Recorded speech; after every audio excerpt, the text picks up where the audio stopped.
want to share 4 really practical things to do if you are a wedding florist or even just a wedding vendor, and how to actually book couples.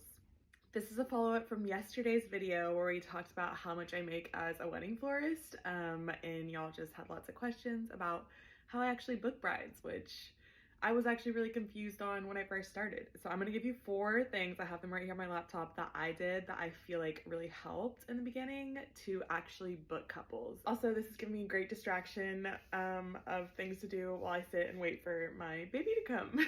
So thanks. One of my most unhinged things I did, but would sometimes work, is I would go on Instagram and go to bridal salons in Austin, and the bridal salons would tag the brides coming in to look at wedding dresses.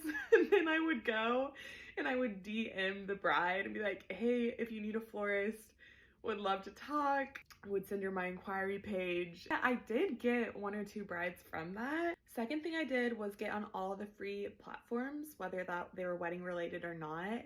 I set up a Google Maps, so there was somewhere like people could write reviews and they could find me in like the local Austin area.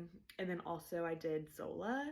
Back then it was a little cheaper. You do have to pay when a couple inquires.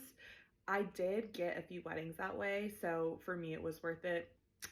Next would be social media. My business grew a ton quickly because of social media.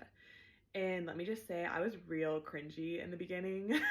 Consistency with posting and letting brides see like who you actually are builds trust and makes them feel like they know you, and then also more likely to trust you with a really big day for them and book you for their wedding. Final thing, which could be a hot take for some, is do not be afraid in your first year to give deals and discounts. I would do this a ton in my first year. If I had a bride who I knew was choosing between me and someone else, I would pop in with some kind of discount, be like, you can have your bridal bouquet for free if you book us.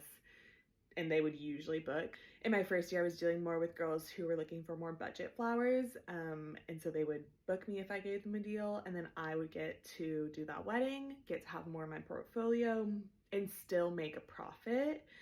So just be smart about like what deals and discounts you give, where you're not giving like so much that you're not making anything, but you're also giving enough where they're gonna be like, okay, yes, I'll book you. And then along with that is don't be afraid to DM friends that you see get engaged, like people that you know. I used to do this all the time and it was like, would be like a little scary if I like, you know, they were more acquaintances, like maybe I knew them back in the day and didn't know them as well. And I'd be like, hey, if you're looking for a florist, I'd love to give you a discount and work with you. Whew,